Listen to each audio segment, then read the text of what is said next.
अस्सलाम वालेकुम to everyone. आज एक और लेक्चर के लिए मैं आज खुद हाज़िर हुआ हूँ बिकॉज़ मैं चाहता था कि कुछ जो कॉन्सेप्ट्स है वो हम खुद बैठ के क्लियर करें। So that's why this is going to be my first video in which I am featuring myself. So आज हम पढ़ेंगे आईपीए के बारे में और ये बहुत शॉर्ट सी वीडियो होगी जैसे कि आपको उसका अंदाज़ा हो सके कि what we are going to study about. So simply जब हम आईपी की बात करते हैं तो उसमें कुछ साउंड्स आ जाते हैं और उनकी कुछ कैटेगराइजेशन होती हैं और उनको हमने पढ़ना है। सिंपली हमें दो चीज़ें देखनी है, उनका मैनर और उनकी प्लेस और मैनर का डिफरेंस मैं अपने पिछले लेक्चर में दे चुका हूँ। अगर आप वो लेक्चर देखना चाहते हैं तो you can go and search Lal insights on YouTube, तो वहाँ पे वो लेक्चर बड़ा क्लियर आपको वहाँ पे समझ आ जाएगा। यहाँ पे जो मेन फोकस मेरा रहेगा वो इन दोनों को कैटेगराइज करने के हवाले से रहेगा।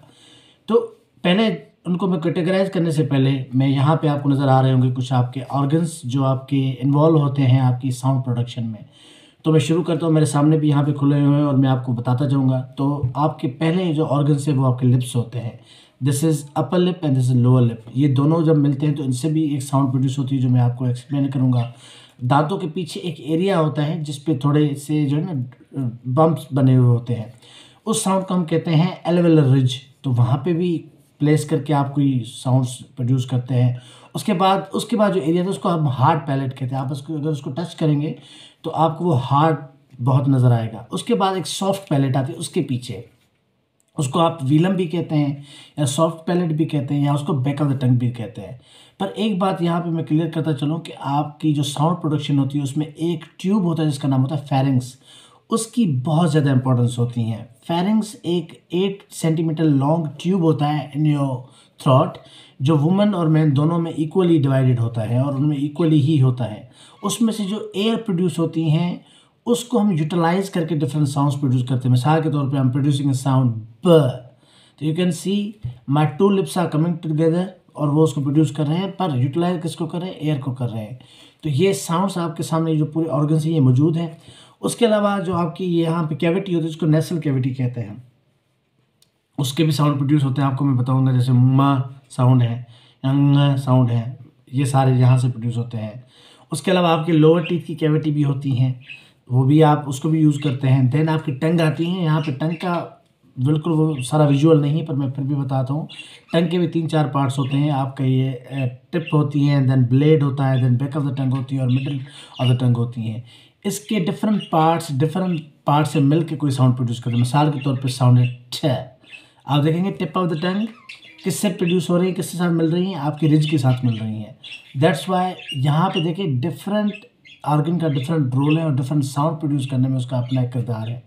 ये ऑर्गन्स हैं जो बेसिकली काम आते हैं आपको कोई भी साउंड प्रोड्यूस करने में।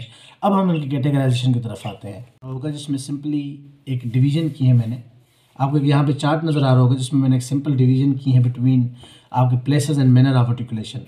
प्लेसेस ऑफ आर्टिकुलेशन सिंपली ये होती है कि कौन सी जगह पे कौन से ऑर्गन्स मिलकर कोई साउंड प्रोड्यूस कर रहे हैं, और आपके मैनर होते हैं वो किस तरह से उसको प्रोड्यूस करें, यानी एयर फ्लो कैसा है, एयर फ्लो को रोका जा रहा है, आधा रोका जा रहा है या फुल रोका जा रहा है। उसके बेसिस पे मैनर्स को देखा जाता है कि उसके ये मैनर्स है।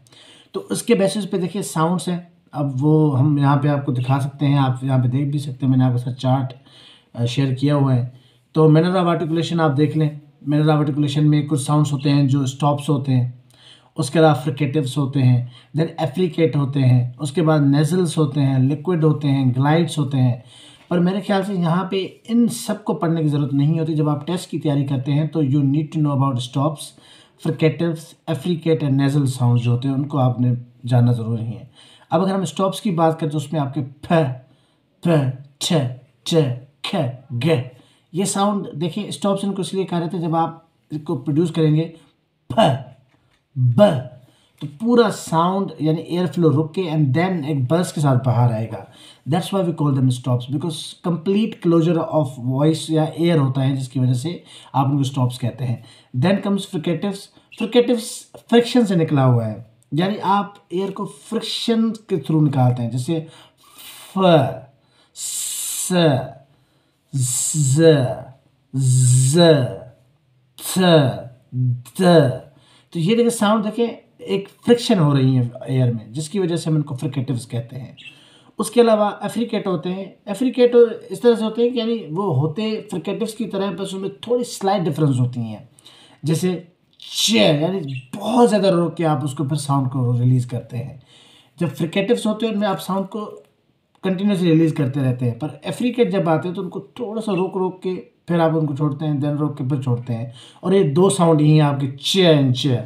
अच्छा, नेज़ल साउंड में 3 साउंड्स आते हैं जो नेज़ल कैविटी है, जैसे म, न, ठीक है, और म, न। तो ये साउंड जो है ना आपकी नेज़ल कैविटी के थ्रू रिलीज होते हैं, जिसकी वजह से आप उनको नेसल्स कहते हैं। टेस्ट में जब आप भूल जाएं कि ये साउंड कौन सा है, तो आप उनको ऐसे प्रोनाउंस करके देख सकते हैं कि इस तरह से हम उसको आइडेंटिफाई करेंगे। क्योंकि मोस्टली जब आप SPSC या लेक्चरशिप में अपीयर होते हैं तो इस तरह के प्रॉब्लम्स आपको आते हैं, और आपको ये टैकल करने के लिए अपने खुद की साउंड्स को जो ना प्रोड्यूस करना पड़ेगा, और इससे आप एग्जैक्टली अंदाज़ा लगा सकते हैं।